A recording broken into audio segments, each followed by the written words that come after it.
Okay, before I finish up today's handout, I want to go back and try and clarify a couple things that I should have said a little bit more about, but didn't. So I'm going to be working off a revised version of the handout, which I'll use next time I teach the class, but let me try and fill in the gaps for you. So we talked already about what an intersection or union of a family of sets is, and we did some examples of sort of computing that, but what I forgot to tell you about was what I have in number 6 here is what's the definition of something x being an element of the union of a family of sets. Okay, so let's try and work that definition out together here. And I want to draw a picture to sort of illustrate it. So first let's draw F, and that's a family of sets or a set of sets, right? So I'll just draw a big circle for that. And then the elements of F are going to be some sets. Okay, so maybe we have an A and a B and maybe a C. Okay, so I mean normally you represent elements by points, but these are sets, so I'll represent them that way. So F has these 3 elements in this case. In set notation, F equals A, B, C. Okay, and then A, B, C, they're sets, so they in turn have their own elements. And so A has maybe a couple elements, and let's call this one X. I won't write names in the other ones just to avoid cluttering my picture too much. Okay, so B and C also have some elements. And now the union of F, basically we just mean the set of all of these dots, right? The 2 dots here in A, the 3 dots in B, and the 4 dots in C. So assuming those are all different, the set union of F is going to have 2 plus 3 plus 4 is 9 elements in it. All right, in particular this X. So okay, so what would the definition for X being an element of that union be? Well, okay, X in the union of the family, it means that there exists some A which is an element of my family which contains X, right? So such that X is in A. So there exists an A in the family which contains X. And that's exactly what you'll see if you go to the notation sheet, which I handed out in the first day of class, and you look up in section 2.3 here, the union of a family, there exists A and S such that X is an A. Okay, so there's a good reference for you, but I want to make sure you understand why that's a reasonable definition for this statement in terms of logic. Okay, now the thing is we can also rewrite this, right? So we have a bounded existential quantifier, right? It's A is sort of required to be in this family F, and if you look back on the notation sheet, we also have that right here, right? And if we want to write that without a bounded quantifier, then it's just there exists X such that X is an A and P of X is true. Okay, so this is equivalent to there exists A such that, such that, whoa, where did we go?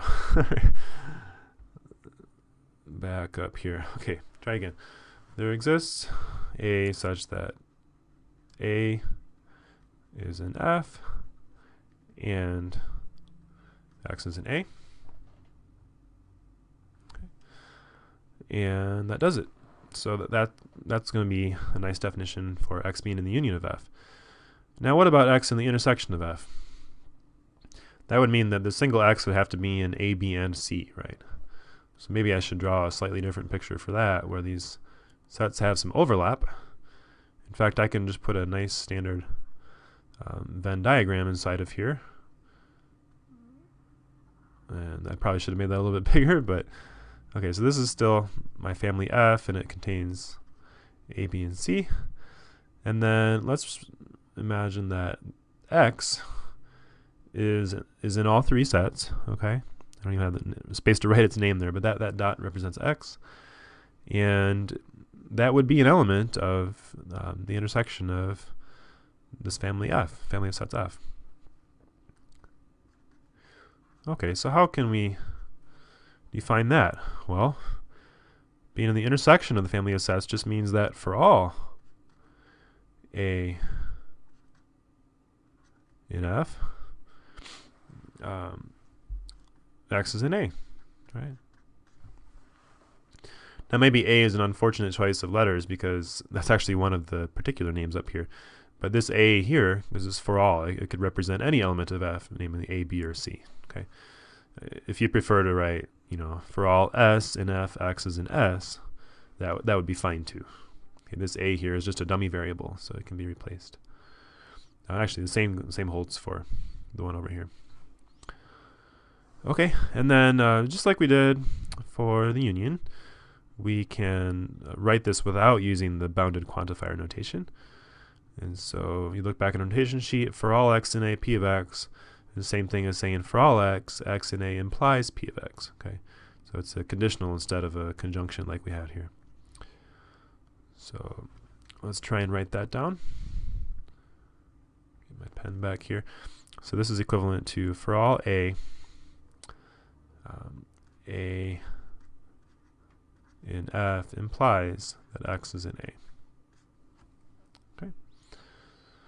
So this can be very important for showing things are equivalent, but also just for reducing set notation down to logic, which is going to help us in our proofs in the upcoming chapters. All right. Well, the next thing we talked about was intersection union of an indexed family of sets. So we introduced this new notation here, where we sort of list the index and the index set right after the intersection or union symbol. And how are we going to define? Okay, so again, we worked out some examples, but I forgot to discuss with you how do we define what it means for x to be an element of of such a union of an indexed family. Okay, and we can probably get away without drawing a picture for this one. Let's just think it out. X is in the union. That means that it's in at least one of them, right? So there exists at least some little I in capital I. There exists I in I such that x is in that particular A sub I. Okay, so that's the definition that you will see on the notation sheet for the x being in the union of an indexed family, that there exists I in I such that x is in A sub I. Okay. And then let's just peek ahead here, the indexed intersection. That means that x is in all of the A sub I. So for all values of the index, x is in that set A sub I. Okay. So for all I in I. So the only difference here, just like these are very analogous to what we saw up here, right? There exists A and F such that x is in A, and for all A and F, x is in A. Okay. So all we do is change the quantifier to get the other, to change from union to intersection. And now just like we did above, we can write these out without this sort of bounded quantifier. And it works exactly the same as above. So there exists I such that I is an I, and x is an A sub I. And for the universal quantifier, I'm going to say for all I in I implies x is an A sub I. Okay? So when you see something like this showing up in some set notation or proof, you want to get it, just boil it down to the logic. You're going to end up with one of these statements right here. Okay, so now we have sort of chances to practice here. And, well, we already did A, but let me do it again just in case I was unclear in some way the first time. All right, so we want to somehow write this without using the subset symbol and without using the power set notation.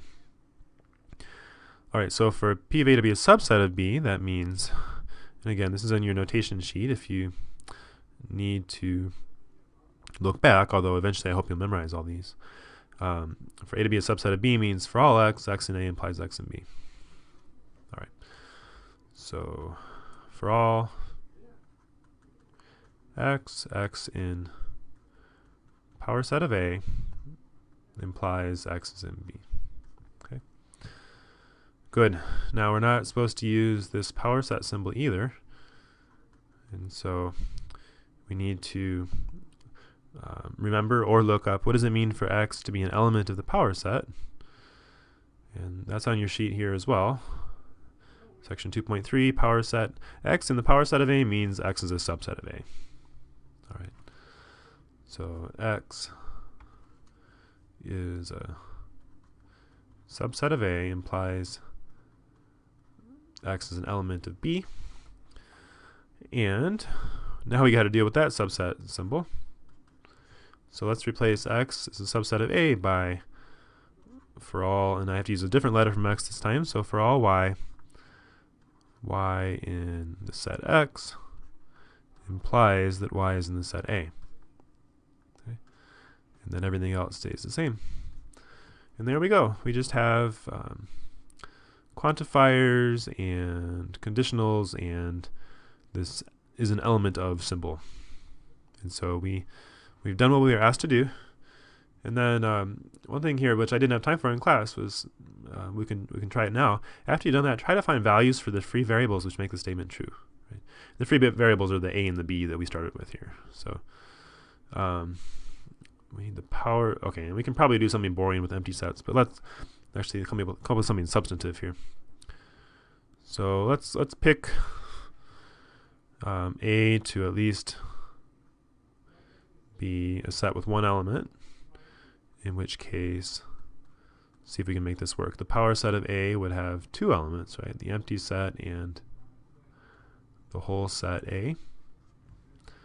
And then we want that to be a subset of B. So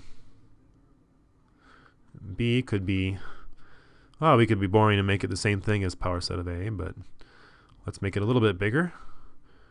It'll have that element in it and that, and then let's add on, we don't have to put a set here, right? We can put any kind of element we want. So how about the number pi? Okay, perfect. So the power set of A is a subset of B. So we sort of found values for these free variables which make this statement true. Okay. Oh, but I cheated. The universe of discourse is N. I guess I shouldn't have used pi. Okay, well, here, that's easy. Okay, universe of discourses are. Sometimes changing the question is easier than changing your answer. All right, part B. So now we're getting into unions and intersections. And this is where that stuff that those gaps I filled in a moment ago are going to come in handy. All right, first of all, the equal sign here, we want to deal with that. And then we can deal with each side separately. All right, so for these two sets to be equal, that's on our notation sheet somewhere. That was back in section 1.4. A equals B means, well, it means two different things, but we're trying to really get it down to the logic. So this first one's going to be better. For all x, x is in the left side if and only if x is in the right side. Okay, so we will write for all x, x is in the union,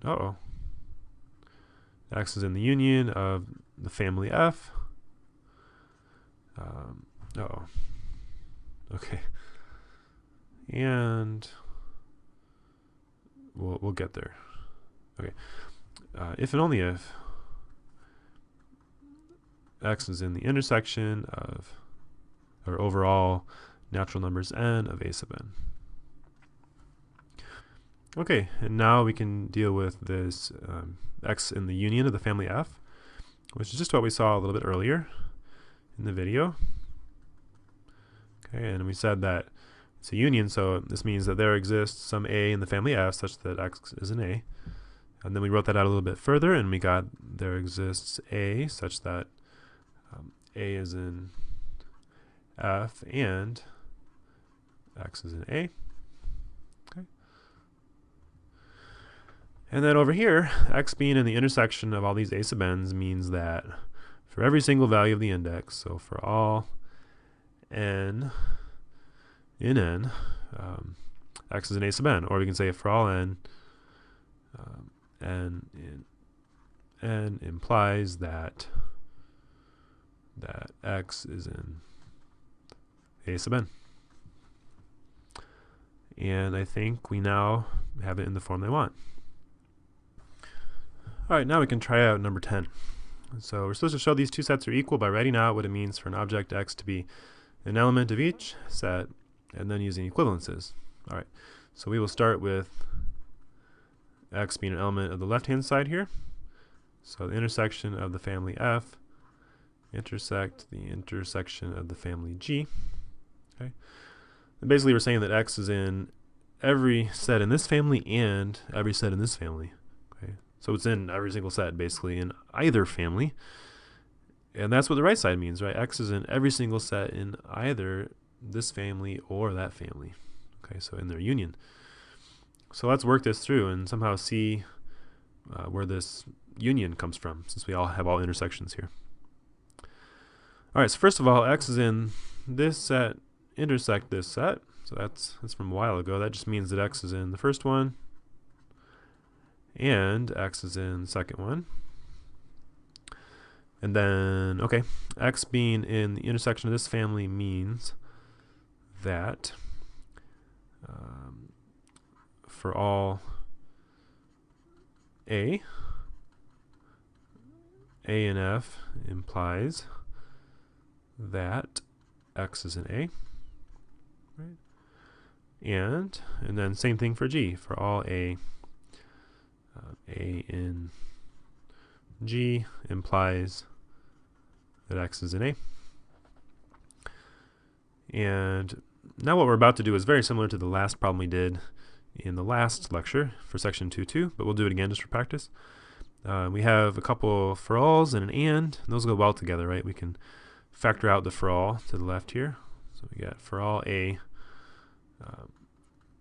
in F implies x in A, and A in G implies x in A. And now we want to factor out the x and A, but we have to rewrite these conditionals as or statements in order to do that. So we get what, the negation of A in F, which is that A is not in F, or x is in A, and A is not in G, whoops, or x is in A. And now we can factor out the x in A. So we get for all A is not in F, and A is not in G, or x is in A. Okay. And now we have a not on each of these, so we can use De Morgan's law to pull that not symbol out, and we get not A is in F or A is in G. So that's where our union is going to come from, right? Okay, almost there. And so for all A and F or A and G means A is in union of F and G, and then we have the not there, so this becomes A is not in F union G, or x is in A.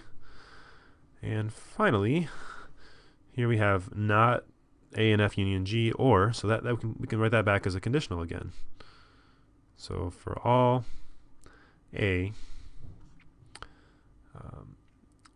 in F union G implies x is in A, and this is a bounded universally quantified statement.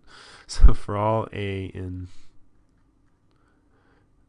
F union G, x is in A, and what does that mean? Right. For all A in here, x is in A. That means that x is in the intersection of all the sets in the union of these two families. And that, my friends, is exactly the right side of our equation in our problem. Right, the intersection of the union of these two families. Okay, so we showed that x being on the left side is equivalent to x being on the right side, and that means those two sets are equal. Okay, well, I hope that clarified a bit. Sorry that that was not 100% clear the first run through. If you have some questions, go ahead and come to office hours, or we can talk, before or after class tomorrow. Thanks.